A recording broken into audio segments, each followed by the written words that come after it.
Good morning, I'm Taylor Wilson, and today is Friday, October 11th, 2024. This is The Excerpt. Today, the latest aftermath from Hurricane Milton, plus how Latino men in a major battleground state are shying away from Kamala Harris, and why is the housing market an exception to inflation trends. Hurricane Milton moved out to the Atlantic yesterday after tearing across Florida, killing at least 14 people and knocking out power to millions. It appears the worst-case scenarios of the storm feared by meteorologists, officials, and residents have been avoided, but it did not go quietly, flooding neighborhoods, destroying homes, ripping the roof off a major sports venue, and toppling a massive crane into an office building. More than 2.6 million homes and businesses remained without power late yesterday, according to poweroutage.us. Florida Governor Ron DeSantis said during a briefing yesterday that the storm weakened before making landfall and that the storm surge was not as significant as what was observed for Hurricane Helene. Milton came 2 weeks after Helene slammed into the Florida coast on its way to devastating communities across at least 7 states. Milton made landfall Wednesday night as a Category 3 hurricane. Vice President Kamala Harris is leading former President Donald Trump with Latinos in the key battleground state of Nevada, but many Latino men there are shying away. I spoke with USA Today's senior national news reporter Rebecca Maureen to learn more. Rebecca, thanks for making the time. Oh, I'm happy to be talking about this. So, Rebecca, what do we know about Vice President Kamala Harris potentially losing ground among Latino men in Nevada? USA Today had a poll with Suffolk University. Kamala Harris is doing well overall with Latino voters. She holds the majority of support in the state. But where she's seen a little bit of a crack is with this demographic, with Latino men under the age of 50, especially young Latino men like Gen Z, millennial aged, who are just very dissatisfied with her candidacy, was very dissatisfied with how Joe Biden handled some of his policies. Vice President Harris might continue what Joe Biden was doing, continue those policies. And if they're dissatisfied with that, then why would they vote for Vice President Harris? And so that's a lot of the sentiments that I've gathered. Yeah, so how is Donald Trump really trying to reach out to these men? You know, Rebecca, I've had this conversation kind of in various ways over the last few weeks about this Trump approach with this demographic. Why does it appear the Trump approach might be resonating more than the Harris approach with some of these folks? Right now, Vice President Harris has focused a lot of her policies, especially to Latinos, on healthcare and reproductive rights, which are two big things for Latino voters. I'll be clear with that. But for men, just generally, young Latino men kind of fall into this category of them relating to this message. Donald Trump is just reaching them where they're at. He's very blunt with, how he talks about policies, how he talks about other candidates. He is going to events like UFC and just dropping in. He's going on podcasts, and that's really huge because a lot of the young men I spoke with, they don't watch a lot of CNN or Fox News. They are turning to YouTube. They're turning to TikTok. They're turning to podcasters. We're seeing Vice President Harris do that a little bit more now, too, going on different podcasts, going on radio shows like Howard Stern, which, a lot of men listen to. But I think it's just a unique approach that Donald Trump has been doing for a couple of months now. Another reason why support has been fading, there isn't sustainable long-term investment in reaching out to Latino voters, which is where information gaps happen, where disinformation sort of leaks into the community. Rebecca, can you help us understand how the Latino vote for Democrats in Nevada has actually faded really in recent elections, not just among men, but the Latino vote across the board in Nevada?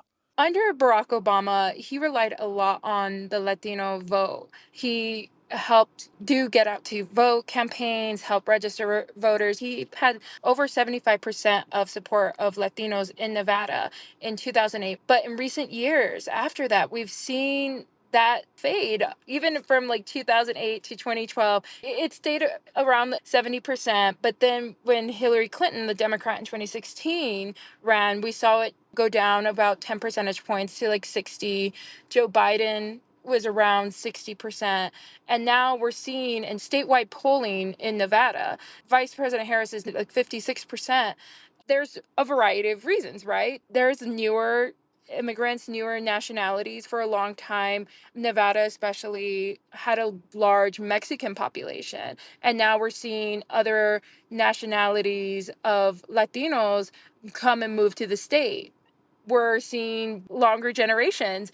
For a while, it was like first generation Latinos living in the state, and now it's second and third. And those voters have different priorities. And sometimes they might not align with what Democrats have been saying. What might all this mean, that aspect and also some of this conversation around Latino men? What might all this mean for Nevada and the election as a whole next month? Kamala Harris and Donald Trump are neck and neck in the state. This shift could really cost Democrats. Democrats have relied heavily on the Latino vote. With how tight the election is, with how every battleground state is pretty important, this shift could be bad news for Vice President Harris, who needs the Latino vote. And she needs to be at the same levels that Joe Biden had when he won the state.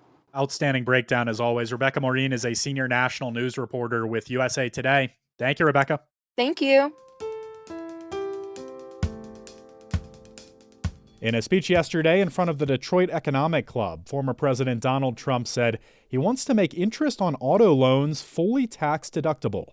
He also said that he would double the deduction businesses can claim for purchases like equipment, vehicles, and software, and that he would renegotiate the United States-Mexico-Canada agreement. Trump also repeated his plan to cut corporate tax rates to 15% for companies that make their products in America and put tariffs on products from countries that don't offer reciprocal trade with the U.S. He mentioned tariffs repeatedly throughout the speech. You can read more with a link in today's show notes. There are signs that inflation is trending down. But why is the housing market an exception? I spoke with USA Today reporter Andrea Riccier for more. Andrea, I thank you for hopping on as always. Of course. Thanks for having me. So, Andrea, would you just start by telling us about Rosalind Teo and Dave Hong? What obstacles have they encountered in the housing market? A youngish couple in their 30s.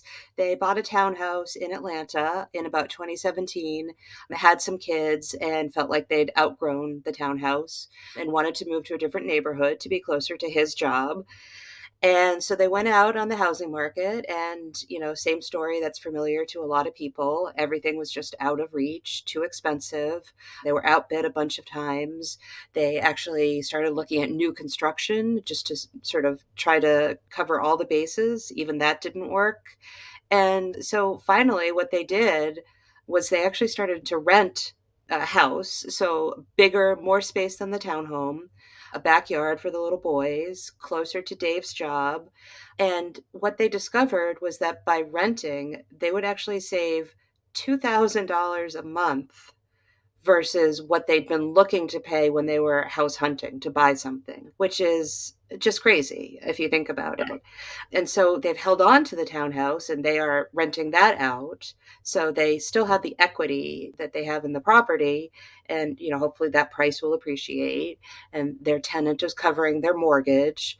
But just the difference between the prices that they were looking at when they were trying to buy versus being able to rent something that checked all their boxes, as Rosalind said to me, was really just very stunning. They're not alone with some of these wild stories from the housing market right now. Really, what are some of the overall inflation trends, Andrea, and why does the housing market seem to be an exception? What are some factors driving this? So we know that inflation overall is coming down. Every time you say that, you get some pushback from people who, feel the pinch. And I don't think anybody here at USA Today discounts that.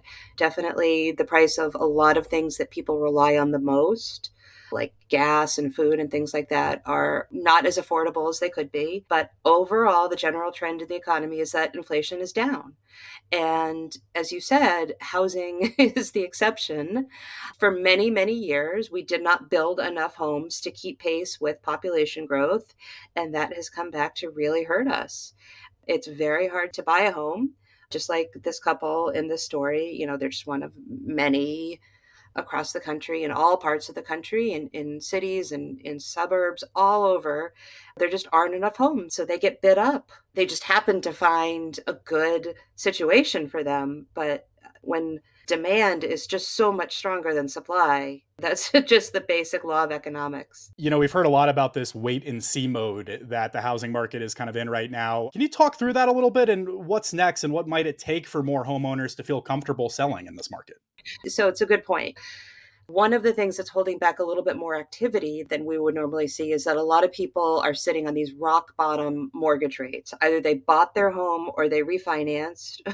And some people refinanced and refinanced and refinanced multiple times during the pandemic when interest rates went all the way down to, almost nothing. So if you're sitting on a 2% mortgage and you'd like to move, but then you look around and prices for homes are astronomical and the mortgage rate that you'd have to pay is 3 times as high, you're not going to move.